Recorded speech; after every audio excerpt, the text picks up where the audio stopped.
থ্রোয়ারের ছোড়া বল সামনের দিকে সজোরে খেলার সাথে সাথেই কোমরে টান খেয়েছেন খুলনা টাইগার্সের ইংলিশ ক্রিকেটার ডম সিবলি।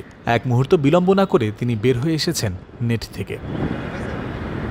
বেশ খানিক্ষণ চেষ্টা করেছেন অবস্থা স্বাভাবিক করার জন্য। কিছু দূর সেবা শুশ্রূষা করার পর আবারও যখন মনে করেছেন সমস্যা ঠিক হয়েছে, হেলমেট পরে ফিরেছেন নেটের ভেতর। গিয়ে একটা মাত্র বল খেলার পর দ্বিতীয় বল সবে মাত্র খেলেছেন, সাথে সাথেই বুঝতে পেরেছেন ব্যাটিং চালিয়ে যাওয়ার মতো অবস্থায় নেই তিনি। আর কোনো কালক্ষেপণ না করে ব্যাটিংয়ের পর্বে সমাপ্তি দিয়েছেন, সোজা হাঁটা ধরেছেন ডাগআউটের দিকে।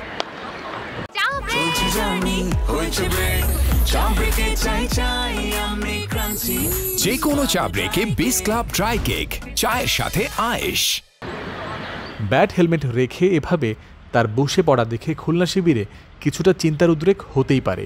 বাংলাদেশে আসার পর খুলনার হয়ে মাত্র একটাই ম্যাচ খেলার সুযোগ হয়েছে ইংল্যান্ডের এই ক্রিকেটারের। অনুশীলন করতে গিয়ে গুরুতর কোনো ইনজুরির মধ্যেই পড়লেন কিনা হোটেলের দিকে ফেরার পথে তার কাছে জানতে চেয়েছিল ক্রিক ফ্রেন্সি।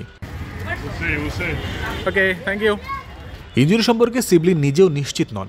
বিশেষজ্ঞদের পর্যবেক্ষণ ও পরীক্ষা নিরীক্ষার মাধ্যমেই সঠিকভাবে জানা যাবে তার অবস্থা সম্পর্কে।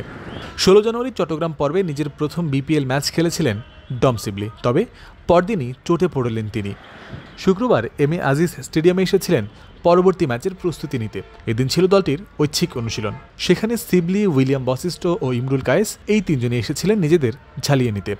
খুলনা টাইগার্সের সবশেষ ম্যাচে আবার ডম সিবলি খেলেছিলেন বশিষ্ঠর বদলেই। তবে ইংলিশ এই ব্যাটারের ইনজুরি যদি গুরুতর হয়, পরবর্তী ম্যাচের আগে ম্যাচ ফিট না হয়ে উঠতে পারেন, তবে আবারও সুযোগ মিলতে পারে উইলিয়ামের। 19 জানুয়ারি দুর্বার রাজশাহীর বিপক্ষে নিজেদের পরের ম্যাচে খেলবে খুলনা টাইগার্স। চট্টগ্রামের এমএ আজিজ স্টেডিয়াম থেকে জয়ন্ত বিন্দু, ক্রিক ফ্রেন্সি।